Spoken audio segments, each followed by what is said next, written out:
물류활동기준 원가 계산에 대해서 살펴보는 시간입니다. 원가 계산의 역사는 간접비 배부 방법의 역사라고 할 수 있습니다. 원가 계산 제도가 만들어질 당시에는 간접비 비중이 5% 내외에 이어서 원가 배부가 큰 문제가 되지 않았습니다. 때는 소위 n분의 1로 배부가 이루어졌고 간접비 비중이 커지면서 제품을 취급한 시간 비중으로 배부되기 시작했고 설비 도입 등 간접 업무가 차지하는 비중이 커지면서 활동 기준으로 배부를 하였습니다. 최근에는 간접비를 배부하지 않는 방법이 등장하고 각 기업에서 활용하고 있습니다. 이번 동영상은 활동기준 원가 계산을 물류에서 활용하는 방법에 대해서 살펴보겠습니다. 물류 ABC 계산은 물류 활동을 기반으로 자원을 소비하는 원가 동인을 식별하고 각 활동에 소비된 비용을 보다 정확히 할당하는 방법론입니다. 물류 프로세스별 비용 구조를 파악하고 비효율적인 활동이나 과도한 비용이 발생하는 지점을 식별할 수 있습니다. ABC 원가 계산을 활용하여 프로세스 개선, 고객별 수익성 분석, 합리적 가격 설정 등 전략적 의사결정을 지원하는 데 사용됩니다. 물류활동기준 원가 계산에 대한 질문을 정리하면 활동기준 원가 계산의 이해, 물류활동기준 원가 계산이란 어떤 것인지, 물류평가 기준으로서의 ABC 데이터에는 어떤 것들이 있는지 크게 세 가지 유형으로 분류할 수 있고 이를 10가지 질문으로 정리하여 설명드리고자 합니다. 먼저 활동기준 원가 계산의 이해 부분입니다. 첫 번째 질문이 활동기준 원가 계산의 개념에 대한 질문이었습니다. 활동기준 원가 계산은 간접비 배분에서 활동을 기준으로 배부하는 방법에 속합니다. 이는 기업 활동을 식별하고 기업 활동에 요구하는 원가를 추적하며 각종의 활동 동인을 사용해서 해당 활동 원가를 제품별로 집계하는 방법입니다. 이 활동 동인이라는 용어가 나오는데 원가 대상에 소비되는 활동의 양을 측정하기 위한 기준으로 검사 시간, 작업 시간, 작업 준비 시간 등이 해당합니다. 활동기준 원가 계산은 전통적인 제품을 원가 계산 방식, 대부분의 제조 간접비를 직접비 또는 직접 재료비에 따라 배부하는 방식을 개선할 필요성에 따라 개발된 방법입니다. ABC를 기업의 제품 공급망 전체에 적용하는 것이 중요합니다. 업종에 따라서 물류비가 매출액에 차지하는 비중이 상당하기 때문에 제품 공급망상의 모든 활동을 반영하지 못하고 있는 제품 정보는 불완전한 것이 될 수 있음을 유념해야 합니다. 두 번째 질문, 활동기준 원가 계산의 배분 구조를 간단하게 설명한다면 먼저 원가를 활동별로 배부하게 됩니다. 이 활동별로 배분된 원가는 다시 제품별로 배부를 하는 2단계 할당이 이루어집니다. 관리 목적별로 계산할 수 있는데 예를 들어 고객별, 거점별로 물류비를 산출할 수도 있습니다. 세 번째 질문은 ABC 기본 구조를 쉽게 설명해 주세요. ABC 원가 계산은 경영 자원을 직접 부과 가능한 것은 직접 부과하고 직접 부과가 어려운 경영 자원에 대해서 자원 동인을 활용해서 물류 활동별로 식별합니다.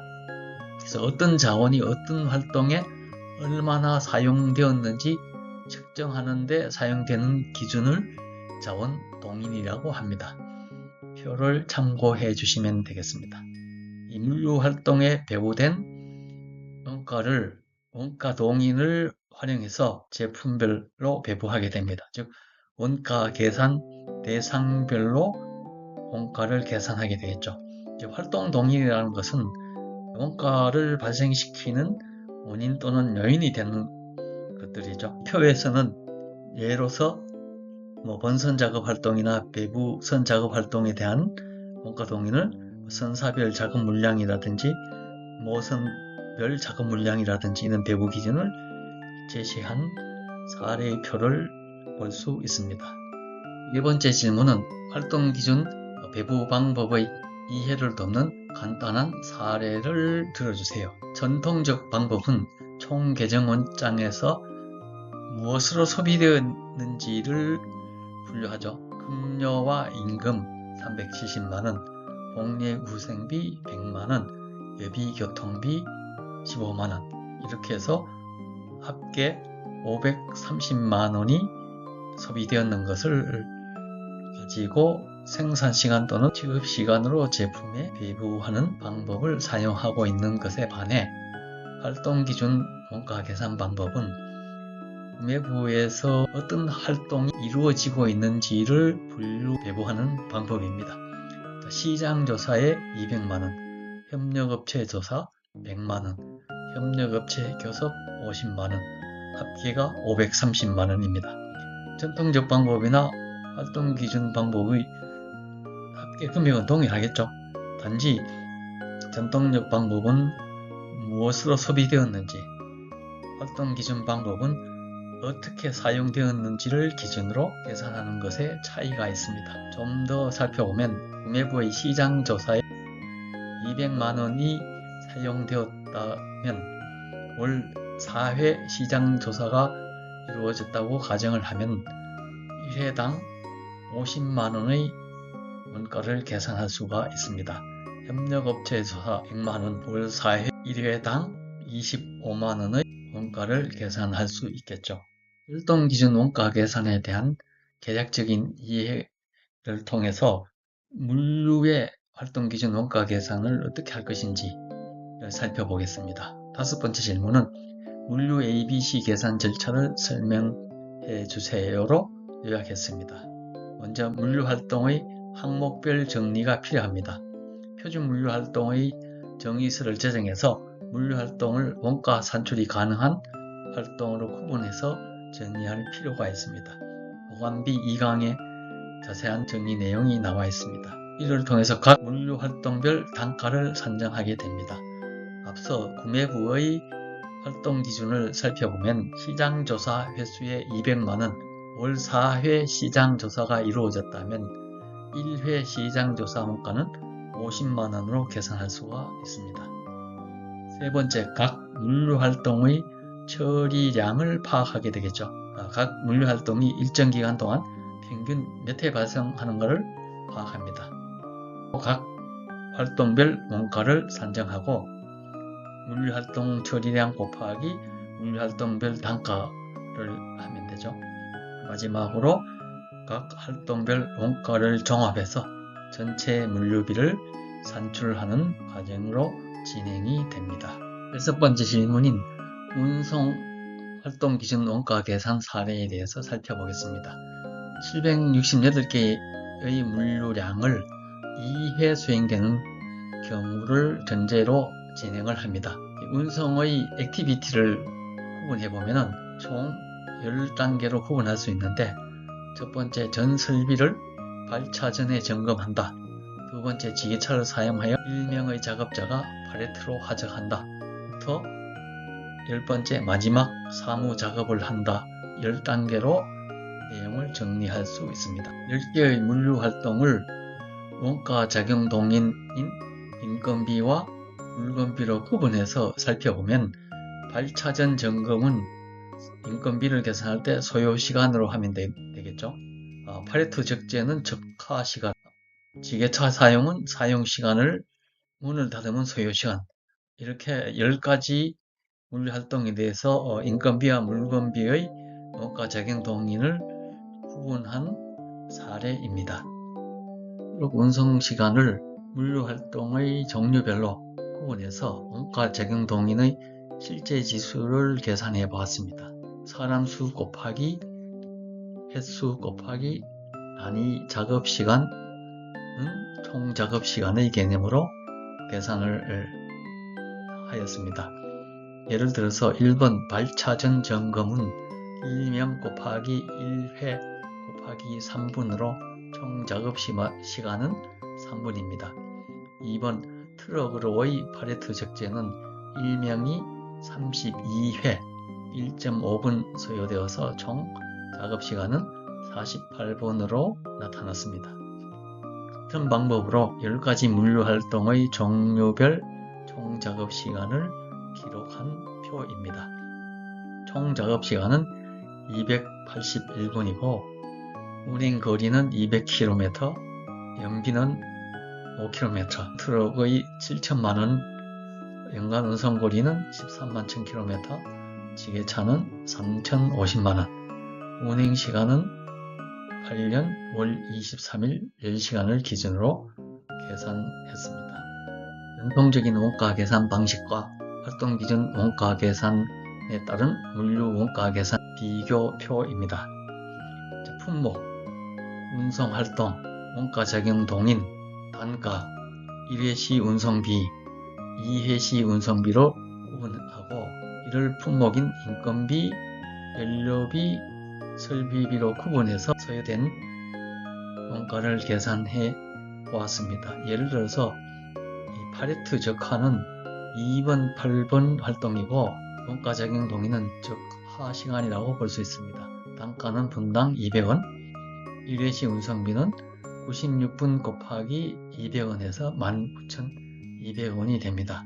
2회시 운송비도 마찬가지로 19,200원이죠. 즉 팔레트를 실는 것은 같은 768개를 1회 운송하든 2회 운송하든 팔레트 적재 소요시간은 동일하다는 의미입니다. 트럭 운행의 경우는 달라지겠죠. 트럭 운행은 소요시간이 원가 적용 동인이긴 하지만 1회 운송 시의 비용은 37,500원. 768개를 화주나 고객의 사정에 따라서 2회로 나누어 운송했다면 운송비가 75,000원이 되겠죠. 이 전통적인 원가 계산 방식은 1회 운송이든 2회 운송이든 총 운송 원가를 768개로 나누어서 개당 운송비가 얼마다 라고 계산하는 반면에 이 활동기준 원가 계산은 이처럼 활동이 2회가 이루어진 부분과 1회가 이루어진 부분을 계산해서 총합해서 운송비를 계산하기 때문에 한번 운송하는 즉 1회 운송 시 운송비는 11만 7,588원으로 개당 운송비는 153원이 되고 2회 운송 시 운송비는 21만 3,288원입니다. 즉 개당 운송비가 277원입니다. 이는 활동기준 원가 계산으로 하게 되면 동일한 768개를 2회로 나누어 운송할 경우 운송비의 비중이 80%가량 높게 나타나는 것을 알 수 있습니다. 운송에 이어서 보관 활동기준 원가 계산 사례를 소개하겠습니다. 창고관리비 총액이 100만원, 취급하는 제품의 종류가 XYZ 3종류인 경우 제품 취급 개수와 비율을 보면 X제품 100만개 20%, Y제품 150만개 30%, G제품 250만개 50%를 기록하고 있습니다. 이를 활동별로 구분해보면 하역 활동에는 원가 적용 동인이 하역 개수로 비율로 나타내면 X 20%, Y 30%, G 50%가 되고 보관은 보관 면적을 원가 적용 동인으로 계산하는데 1대 1대 1의 비율, 즉 XY, G의 보관 면적이 동일하다는 뜻입니다. 제품의 사이즈가 다르다는 것이겠죠. 관리는 출하 횟수가 원가 적용 동인으로 선정을 하였습니다. X가 4,000회, Y 3,000회, G 3,000회 그래서 만회로 비율은 X 40%, Y 30%, G 30%로 정리를 할 수 있었습니다. 전통적 물류비 계산과 ABC 물류비 계산을 한 결과를 비교해 보겠습니다. 전통적인 방식으로 물류비를 계산하게 되면 창고관리 100만원을 제품 취급 개수 비율인 XYG의 20, 30, 50%로 배부하여 X 제품은 20만원, Y 제품은 30만원, Z 제품은 50만원으로 배부하게 됩니다. 활동 기준으로 물류비를 계산하게 되면 어떻게 사용이 되었는지, 즉 활력에 60만원이 사용되고 보관에 30만원이 사용되고 관리에 10만원이 사용된 걸로 나타났기 때문에 이 화력은 원가작용 동인을 화력 개수, 보관은 보관 면적, 관리는 출고 횟수로 한다는 것을 앞장에서 설명을 드렸죠. 이를 기준으로 물류비를 계산하게 되면 X 제품은 화력에 12만원, Y 제품은 18만원, G는 30만원이 되겠죠. 보관은 30만원이 사용이 되었는데 XYG의 비율이 1대 1대 1이기 때문에 10만원, 10만원, 10만원이 배부되고 관리는 원가작용 동인을 출고 횟수로 했습니다. 4대 3대 3이었죠. 즉 10만원을 4만원, 3만원, 3만원으로 배부하게 됩니다. 종합하면 X 제품은 원가가 26만원, Y 제품은 원가가 31만원, Z 제품은 원가가 43만원으로 산출되었습니다. 전통적인 원가 계산 방식과 비교해 보면 X 제품은 활동기준 원가 계산으로 계산한 결과가 6만원이 더 많이 집계되었고 Y 제품은 만원, Z 제품은 7만원이 오히려 더 적은 것으로 집계되었습니다. 만약에 전통적인 원가 계산 방식으로 계약을 진행하게 되면 활동기준 원가 계산 방식으로 진행하는 것보다 원가를 적게 판단하거나 많게 판단하는 오류를 범할 소지가 있습니다. 물류 ABC 원가 계산은 고객별 수익성 분석을 한다든지 프로세스별 실제 비용 구조를 파악하고 비효율적인 활동이나 과도한 비용이 어디에서 발생하고 있는지를 식별할 수 있는 것을 확인하였습니다. 전통적 원가 계산과 활동기준 원가 계산의 특징을 비교해 보겠습니다. 전통적 원가 계산 방식의 원가 계산 기준은 물류비를 제조 간접비에 포함시켜서 직접비 사용 비율로 배분하는 것입니다. 활동기준 원가 계산은 제조 간접비를 물류 활동별로 추적해서 정확한 물류 원가를 산출하는 기법이라고 할 수 있습니다. 원가 구분 기준, 전통적 원가 계산 방식은 발생 원천에 따라서 구분하죠. 재료비, 농업비, 경비, 제조 간접비. 활동기준 원가 계산은 활동이죠. 즉 운송 활동, 포장 활동, 보관 활동, 물류 정보 등 활동을 기준으로 구분한다는 점.